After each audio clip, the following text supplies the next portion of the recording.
Então, eu vou apresentar um pouco da pesquisa que eu estou fazendo, que se chama Currículos Conversas, Criações e Resistências nos Cotidianos da Docência. É um projeto que hoje é financiado pela FAPERJ e pelo CNPq,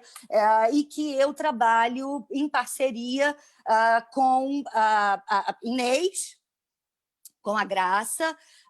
nos Estados Unidos, com os professores João Parasqueva, Todd Price, Denise Basile e Tânia Ramalho, no Canadá, com William Painter, inclusive estamos lançando agora um livro que tem uma tradução de um texto clássico dele, ele conta como os professores são trollados, são enganados pelas políticas curriculares a fazerem coisas que vão deixá-los em situação absolutamente desconfortável. É uma tradução que tem muito a ver com as coisas que a gente já está falando por aqui, né? Na Suécia, com a Silvia Edlin, e em Portugal, hoje tenho o prazer, por conta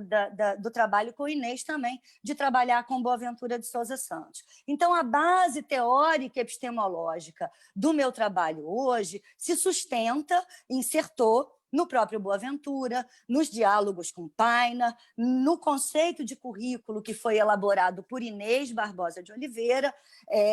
e nos estudos com o cotidiano que são desenvolvidos a partir, inclusive, das produções da Nilda Alves, com uma força muito grande nos trabalhos de Speleta e Rockwell. Eu tenho usado cada vez mais Derrida, Butler e Preciado, caracterizando aí realmente uma filiação muito, muito declarada com os estudos do cotidiano, um movimento de decolonização e de aproximação crescente com as teorias chamadas pós-estruturalistas. Na minha pesquisa, eu estou fazendo um recorte temporal de 2013 a 2016 e 16 a 20. Nesse recorte, eu estou prestando atenção e tentando compreender, com o auxílio desses autores, aquelas disputas teóricas e políticas do campo curricular que se tornaram ataques à democracia, ao ordenamento jurídico legal da educação brasileira, e que hoje são uma devastação. Eu estou chamando esse momento de formação de um tsunami, um movimento de reação gigantesco, descontrolado, a muitos avanços que as políticas educacionais vinham registrando na década anterior, sobretudo. De 2016 a 2020, o rompimento com a legalidade, né, e a marca no golpe sobre Dilma Rousseff, eu digo que, então, a gente começa a viver o tsunami e ser afogado por esse projeto que destrói direitos, que ataca o Estado democrático e que hoje coloca em xeque o próprio projeto de educação republicana que está pactuado pela sociedade a partir da Constituição de 88 e que, de alguma maneira, traduz muitas lutas, por exemplo, na LDB, que, se a gente vai ver a partir de 2013, são documentos que vão sendo rasgados, picotados progressivamente, né? Então, e na pandemia, acho que ainda com mais voracidade, né? Então, são 3 focos, basicamente, né? O estudo das políticas práticas, das práticas políticas curriculares, de controle, de padronização e, portanto, de demonização dos professores, né, que levam os professores ao desgaste, à frustração, a correr permanentemente atrás de resultados que não podem ser atingidos, né, sendo criminalizados hoje, inclusive, por conta das questões do conhecimento. As políticas de ataque à democracia, à educação, e hoje a própria vida, né? Onde, por exemplo, eu pude derivar alguns estudos interessantes sobre a liberdade de cátedra, né? organizando um trabalho onde nós, na ANPED, apresentamos um memorial ao Supremo Tribunal Federal solicitando a vaga de amigo da corte para defender o nosso direito à liberdade de cátedra, que vinha e vem sob graves ataques, e as políticas de anticoesão. E aí eu recorro diretamente ao trabalho da Hannah Arendt, onde eu trago, né, a percepção nas narrativas, nas conversas cotidianas, na docência, do ódio, que o Boaventura chama de fábricas incessantes de ódio. Então, eu venho usando metodologias não extrativistas, por exemplo, como a ecologia dos saberes, a conversa, ou a própria a ideia do currículo como uma conversa complicada e um currere, que é um percurso individual, para trabalhar com docentes em formação permanente, nas turmas de graduação, na pós-graduação e na educação básica, na rede federal, estadual e municipal. Eu apontaria... Deixa eu ver meu tempo aqui. Tá bom. Eu apontaria como talvez desdobramentos mais interessantes da minha pesquisa o desenvolvimento da prova Platô, que é uma metodologia de registro por escrito da conversa como sendo um currículo escrito a priori, então, com base na ideia do TED-AOC, do currículo como experiência vivida, a gente, quando termina o ano, ou quando termina o semestre, ou quando termina uma etapa, a gente faz uma escrita coletiva, dialogada, que pode ser desenhada, que produz um documento que circula pelos estudantes e que eu chamo, então, de prova Platô, porque ela é escrita e desenvolve muitos platôs,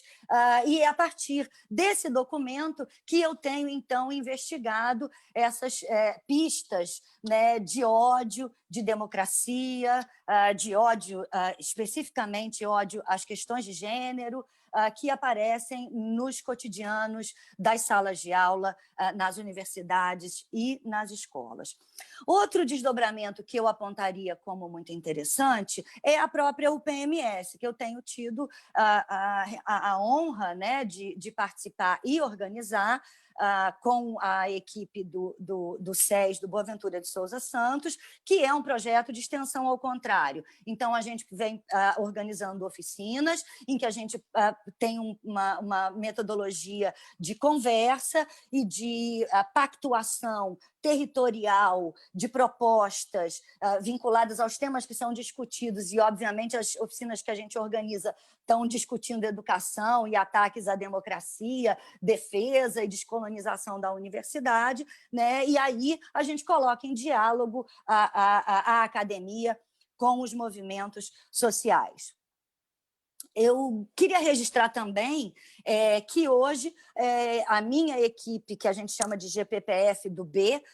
nós temos apenas 3 bolsistas de IC e temos 9 estudantes de pós-graduação, mas no tempo em que a gente não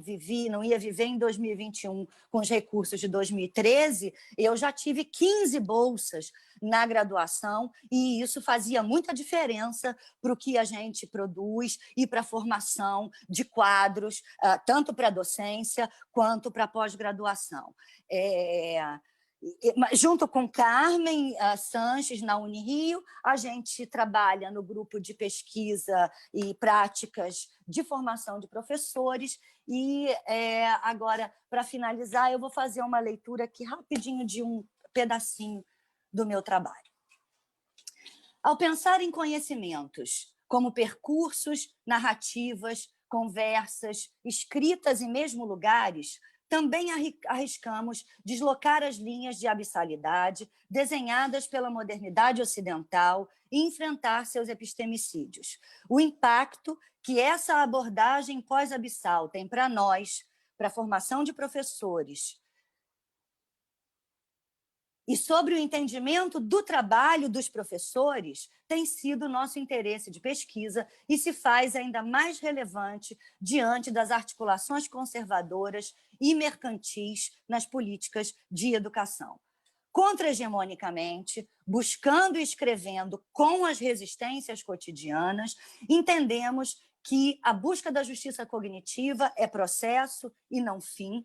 passa pelo reconhecimento de outras epistemologias, como as do Sul, da ordinariedade, passa também pelas práticas de pesquisa e de formação baseadas na copresença, mais ecológicas, menos hierárquicas, que desinvisibilizem as práticas cotidianas